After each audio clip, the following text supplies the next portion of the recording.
오늘은 조금 추워졌는데요. 또 건강 유의하시고 감기도 조심하시길 바랍니다. 제가 얼마 전에 머리를 좀 다친 적이 있는데 그때부터 찬송이 잘 아무튼 건강 항상 유의하시기 바랍니다. 창세기 말씀을 계속 나누고 있습니다. 오늘 88번째 시간인데요. 여러분들이 앞으로 창세기 말씀을 묵상하는데 도움이 될 수 있기를 바랍니다. 지난 시간에 우리는 요셉이 형들에게 큰일을 당했죠. 르우벤, 제일 큰 형이었던 르우벤의 도움으로 목숨만은 이제 건지게 된 이야기를 나누었습니다. 오늘은 그 이후의 이야기인데 안타깝게도 다른 형제들보다는 약간 착한 르우벤의 계획대로 그렇게 흘러가진 않았습니다. 르우벤은 일단 죽이진 말고 요셉을 구덩이에 넣고 자기가 나중에 이제 몰래 형제들 몰래 살려주려고 그런 계획이 있었는데 그렇게 되지 못하는 모습인데요. 요셉이 입고 있었던 채색 옷이 이제 벗겨진 채로 물도 없는 구덩이에 이제 빠지게 된 거죠. 채색 옷이 벗겨졌다는 것은 이제 더 이상 요셉이 아버지 야곱의 어떤 야곱으로도 보호를 받을 수 없고 그런 상태가 되었다라고 하는 것을 의미합니다. 그리고 물이 없는 구덩이에 빠졌다라고 하는 것은 이제 누가 꺼내주지 않으면 이제 죽을 수밖에 없는 이제 그런 생명의 위협을 받고 있음을 보여주는 거죠. 그렇게 구덩이 안에서 요셉이 사력을 다해서 있는데 형제들은 지금 뭐 하고 있나요? 오늘 말씀해 보니까 태연하게 음식을 먹고 있습니다. 그렇죠? 굉장히 악한 그런 모습이지 않습니까? 정상적인 행동은 아닌 것 같아요. 그렇죠? 동생은 죽을까 지금 어떨까 하고 있는데 그러니까 전혀 형들에게서 양심의 가책이나 뉘우침이 없는 그런 모습을 우리가 보게 됩니다. 더 나아가서 르우벤을 제외한 형들은 아직 요셉을 죽이고자 하는 그런 악한 마음을 포기하지 않은 것 같아 보입니다. 때마침 이스마엘 상인들이 요셉의 형들이 있는 곳을 지나가는 것을 보고 이번에는 유다가 이렇게 제안을 하죠. 오늘 말씀해 보니까 생각해보니 요셉도 우리의 동생이고 우리의 혈육이다. 그러니까 죽이는 것은 너무한 것 같다. 죽이지 말고 저 사람들에게 팔자. 그래서 파는 게 어떠냐. 굉장히 뻔뻔하죠. 요셉을 생각해 주는 것처럼 하면서 죽이지 말자라고 하면서 살려줘야지 왜 팔아 동생을. 그러니까 유대의 말을 가만히 들어보면 요셉을 죽이지 말자라고 하는 말이 굉장히 선하게 들리는 것 같지만 노예로 팔자라고 하는 그 말을 보면 결코 요셉을 위하는 말을 아니다라고 하는 것을 알 수 있습니다. 그러자 다른 형제들이 유다의 말대로 그 요셉을 구덩이에서 끌어올려서 은 20에 상인들에게 팔게 되죠.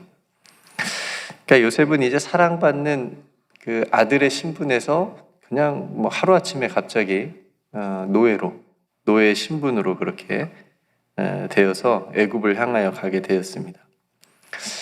성도 여러분, 한순간에 한 사람의 삶이 인생이 이렇게 완전히 뒤바뀌네요. 그렇죠? 그나마 요셉을 구해주려고 했던 좀 착한 형이었던 르우벤은 이 모든 일이 진행되는 동안에는 없었어요, 이 자리에. 그렇죠? 불행하게도 요셉을 도와주진 못했습니다. 르우벤이 있었으면 이런 일을 좀 막을 수도 있었겠지만 이 자리에 없었고 나중에 이제 와서 봤는데 구덩이에 요셉이 없는 걸 보고 옷을 찢고 그러면서 내 동생 어디 갔느냐 이런 모습을 보게 됩니다. 그러니까 요셉을 노예로 파는 이 중대한 일을 진행하는 데 있어서 그래도 제일 큰형이었던 르우벤에게 상의를 좀 해야 되지 않았을까요? 우리 큰형이 돌아오면 지금 없으니까 돌아오면 그때 상의를 좀 하자. 그리고 그때 결정하자. 이렇게 얘기했어야 조금 르우벤의 어떤 면이 설 텐데 그렇지 않고 르우벤이 있든 없든 상관없이 그냥 유다의 말대로 일이 진행되는 것을 보면 실질적으로 형제들 사이에 루벤보다는 유다의 말이 조금 더 힘이 있지 않았을까 싶습니다. 어쨌든 루벤이 구덩이에 요셉이 없는 것을 보고 없어진 것을 보고 굉장히 슬퍼하고 괴로워하고 탄식을 하게 되죠. 그러니까 이에 반해서 다른 형제들은 이제 완전 범죄까지 꿈꾸게 됩니다. 계획을 하게 됩니다. 어떻게 하죠? 요셉의 그 채색 옷을 가져다가 다른 동물의 피를 묻혀가지고 아버지 야곱에게로 가지고 가서 마치 요셉이 동물에게 잡아먹힌 것처럼 그렇게 속이려고 하는 거죠. 이런 계획을 짭니다. 그러면서 그 형제들이 아버지 야곱에게 하는 말을 들어보면 이것도 참 그렇습니다. 그러니까 아버지가 요셉만 사랑했잖아요. 편애하고 그런 아버지에 대한 원망을 느낄 수가 있어요. 형제들이 하는 말을 보면 31절 32절 보면 그들이 요셉의 옷을 가져다가 수렴소를 죽여서 그 옷을 피해 적시고 그의 채색 옷을 보내어 그의 아버지께로 가지고 가서 이르기를 우리가 이것을 발견하였으니 아버지의 아들의 옷인가 보소서. 얼마나 뻔뻔해요.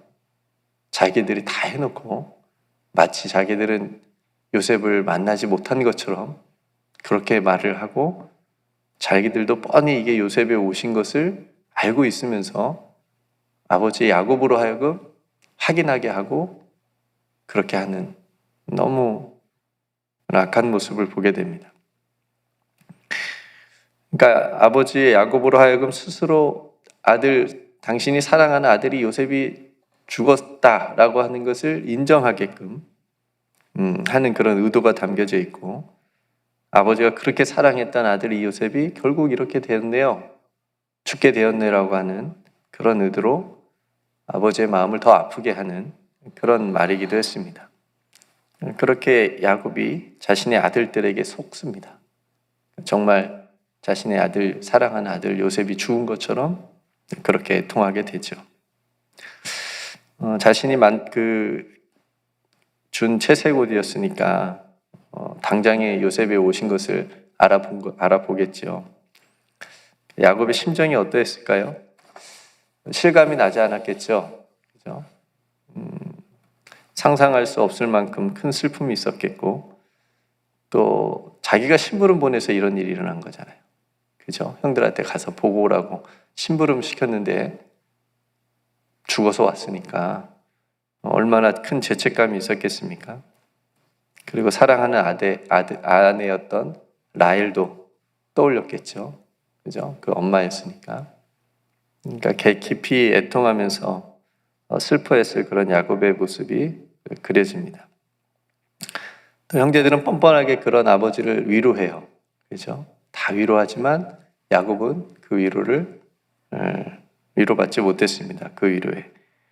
정말 자신의 모든 삶의 의미를 잃어버린 것처럼 자신도 죽어서 수올로 내려가서 내가 아들에게로 가겠다. 자신도 나도 이제 죽겠다. 이런 말을 할 정도였습니다. 반면에 요셉을 팔아 넘기고 또 아버지를 속인 이 형제들은 슬픈 연기를 했겠죠.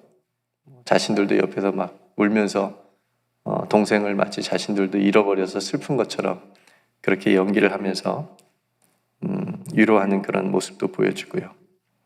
오늘 마지막 본문은 그렇게 요셉을 산 상인들이 애굽의 바로의 신하였던 친위대장 보디발에게 요셉을 넘겼다라고 하는 그런 기록으로 오늘 37장이 마무리되게 됩니다.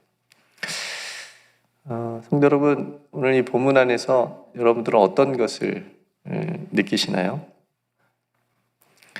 하나님의 모습이 보이지 않아요. 그렇죠? 형들이 요셉을 죽이려고 악한 모의를 하고 그것을 실행을 했고 또 상인들에게 노예를 팔아넘기는 이 모든 과정 속에서 형제들이 또 아버지를 속이고 이렇게 계획하고 완전 범죄를 계획하고 꿈꾸고 실행하는 이 모든 과정 속에서 하나님 한 번도 개입하지 않으시고 또 한 번도 요셉을 도와주거나 구해주시지 않으시는 모습을 우리가 보게 됩니다. 그래서 어쩌면 요셉이 꾼 꿈이 아니라 반대로 되는 것 같은, 어쩌면 형제들이 요셉에게 엎드려 절하는 것이 아니고 요셉이 형제들에게 절해야 되는 그런 상황인 것 같이 보여집니다. 또 요셉의 믿음은 무엇이었을까? 여기까지는 요셉의 우리가 어떤 믿음이라고 할, 나중에 이제 감옥에 가게 되고 여러 가지 또 노예로서 살아가면서 요셉에 대한 믿음을 우리가 조금 엿볼 수는 있지만, 여기까지는 우리가 요셉의 믿음이라고 할 만한 그런 모습이 전혀 볼 수가 없잖아요. 근데 일이 이렇게까지 되었는데 요셉은 어떤 믿음으로 자신의 삶을 받아들이고 헤쳐나가게 될까? 그 요셉의 꿈은 어떻게 이루어지게 될까? 이것이 오늘 본문에서 우리가 봐야 될 그림입니다. 현실적으로는 굉장히 어려운 상황이지만, 그러니까 비록 지금 형들의 뜻대로 다 된 것 같잖아요. 그죠? 형들의 계획대로 다 된 것 같고, 아버지도 속았고. 근데 하나님께서 직접 개입하셔서 요셉을 구해주시지 않는 것처럼 지금 보이는 상황이지만, 하나님께서는 이 모든 일을 통해서 일하시고 계신다라고 하는 것을 우리는 봐야 된다라고 하는 거죠. 네. 우리들의 삶에도 마찬가지입니다. 하나님이 응답하시지 않는 것 같고, 내 삶을 도와주시지 않는 것 같고, 개입해 주시지 않는 것 같이 보이지만, 그 이면에서 하나님께서 하나님의 계획대로 이끌어가고 계신다라고 하는 것을 믿는 것이 너무나도 중요합니다. 성도는 우리도 이러한 하나님의 함께 하심을 볼 수 있는 믿음의 눈이 우리에게 필요하고요. 새해에도 이런 눈을 가지고 우리의 삶을 돌아보고 또 우리가 하는 모든 계획과 사역 가운데 하나님께서 함께 하신다라고 하는 그런 믿음으로 나아가는 것이 중요하겠습니다. 찬양이 있는데요. 괴로울 때 주님의 얼굴 보라. 이 찬양이 있습니다.